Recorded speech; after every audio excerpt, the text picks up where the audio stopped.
Quiz number 2, part 1.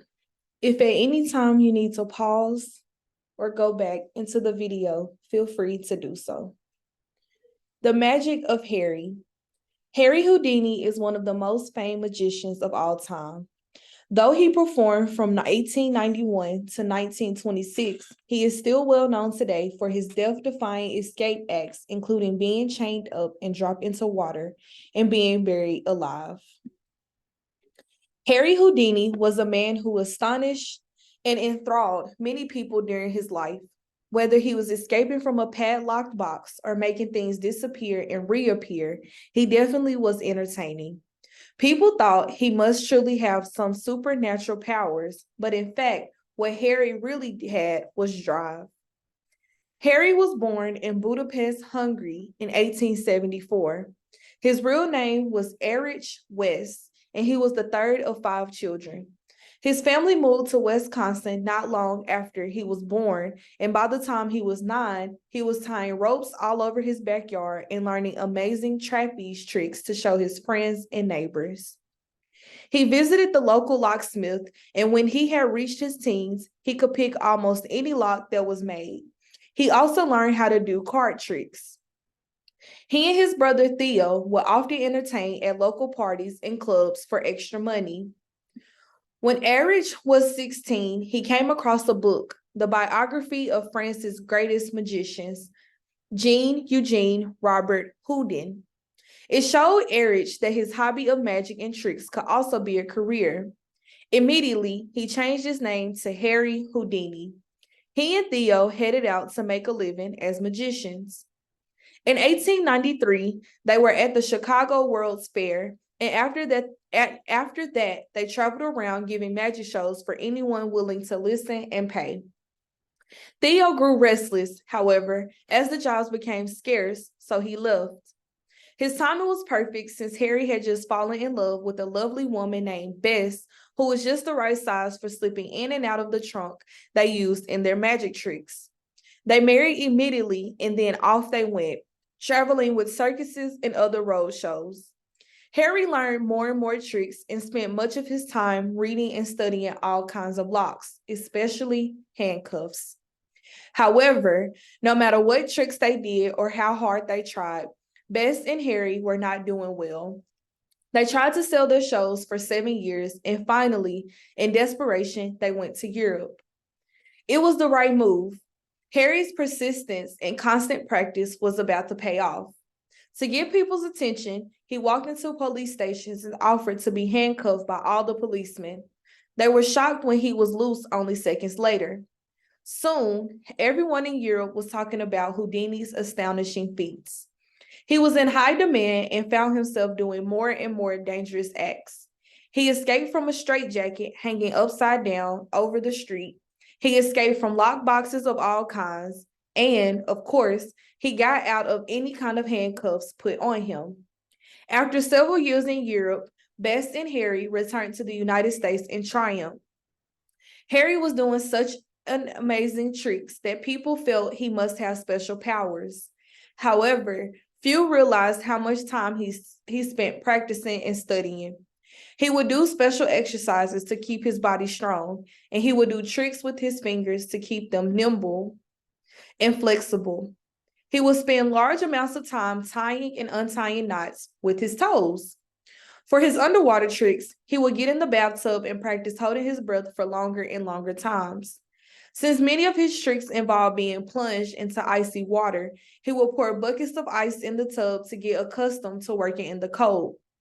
The reason that Harry Houdini was such a success was that he practiced and prepared for whatever might happen.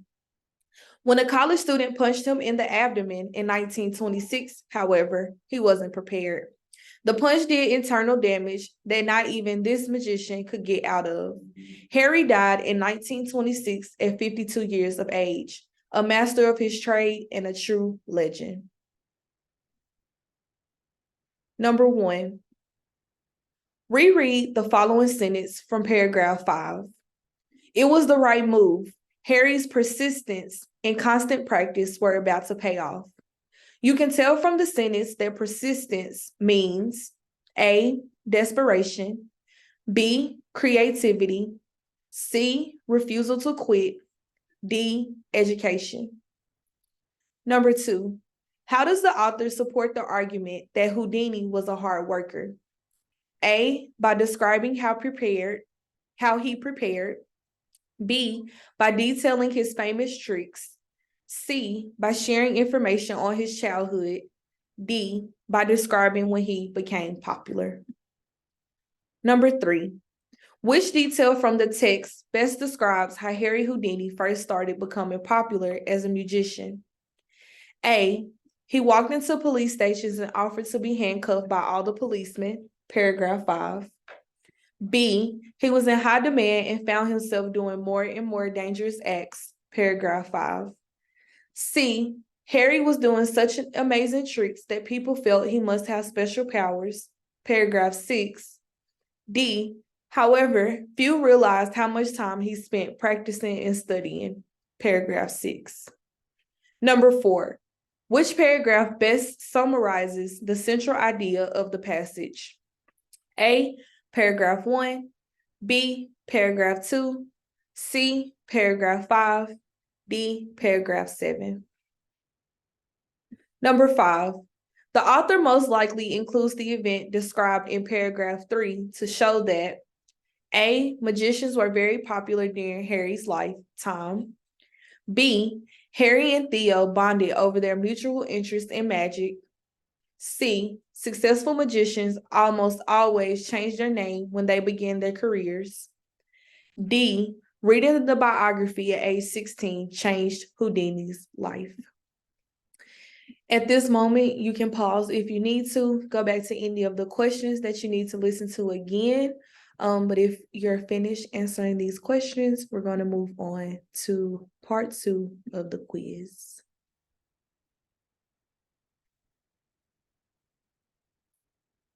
Quiz number 2, part 2, directions. Read the passage and answer the questions that follow. An excerpt from Midnight at the Dragon Cafe by Judy Fong Bates. Before leaving Toronto on the train to Irvine, my mother changed back into her dark green suit. She gave Uncle John and Aunt Hyland a package of ginseng and a set of ivory mahjong towels. Lei Jing, Aunt Hyland said to her in a pleading voice, you must not think so much about China. We couldn't have stayed. China is no longer the country we know. Life here really is better. You must concentrate on Shujin. Give yourself some time and soon things will improve. Now come and visit. Don't spend all your time hiding in that small town.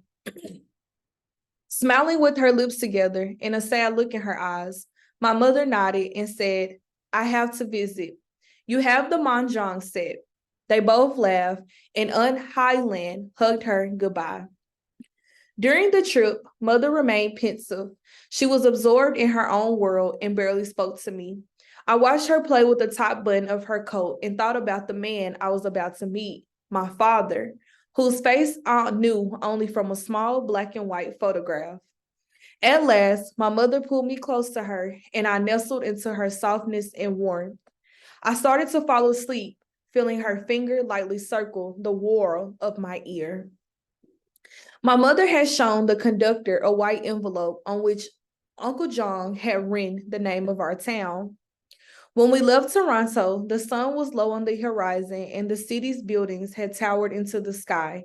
But when we arrived in Irvine, it seemed the empty darkness would swallow us. My mother remarked to herself how quickly the day had become night. The conductor gestured to us in a brusque manner, eager to get us moving, and pointed at the door. My mother and I followed behind him, hesitating at the steps. He took our suitcases off the train and placed them on the long platform that ran in front of a low-roofed wooden building. Then, in an apparent change of manner, he scooped me up and carried me down from the train. I started to laugh, but stopped when I saw the anxious look on my mother's face. In the dim light of the overhang, I saw an old man running towards us. His woolen peaked cap pulled over his forehead, his brown, loose-fitting coat flopping up and down with each step. He stopped as he drew near, huffing out of breath. I noticed how the sleeves of the coat covered his hands. He touched my mother lightly on the arm and spoke in our dialect. Lei Jing, you are here, at last. Yes, Huan, we are here, she said, nodding and holding his gaze for a moment. This is Shu Jing, gently easing me from her side. She looked down at me. Su Jing, this is your Baba. My father knelt down and lifted me into his arms. I peeked over his shoulder and saw my mother staring at us. Her face without expression, her eyes wet with tears. I looked up and saw stars against a dark, deep sky. Small puffs of mist escaped from my mouth. With his hand against my head, my father gently pressed my face against his shoulder. I felt the rough texture of wool chafing my cheek and breathed in the faint scent of cooking oil. This memory has remained as crisp as the air that night. Over time, my life in Hong Kong and in our village in China became distant and almost forgotten.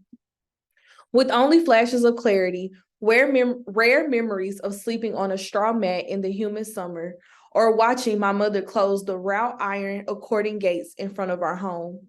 My father carried our suitcases and we followed him unto the empty street to a taxi parked in front of the station. The light from the street lamps reflected off the snow. Everything around us was still and quiet. Mahjong is a Chinese game played with rectangular tiles bearing various designs. Number 1, in paragraphs 1 and 2, the author uses dialogue to A, communicate critical aspects of the setting, B, introduce a character's internal conflict, C, introduce a conflict between characters, D, emphasize the importance of the Mahjong set. Number 2, reread this sentence from paragraph 3. I watched her play with the top button of her coat and thought about the man I was about to meet, my father, whose face I knew only from a small black and white photograph. This sentence conveys Su Jing's feelings of A, uncertainty, B, sadness, C, annoyance, D, unkindness. In paragraph 3, pensive means A, polite, B, warm-hearted, C, angry, D, thoughtful. Number 4, why does the narrator mention living in Hong Kong in paragraph 7? A, to compare the importance of two moments in the narrator's life. B, to illustrate how similar life in Iran will be to life in China. C, to contrast growing up in Iran to her experiences growing up in China. D, to emphasize the narrator's preference for living in China with her mother. Number 5, which detail would be best to include in the summary of the passage? A, my mother remarked to herself how quickly the day had become night, paragraph 4. B, he stopped as he drew near, huffing out of breath, paragraph 5. C, my father carried our suitcases and we followed him unto the empty street to a taxi parked in front of that station, paragraph 8. D, the light from the street lamps reflected off the snow, paragraph 8.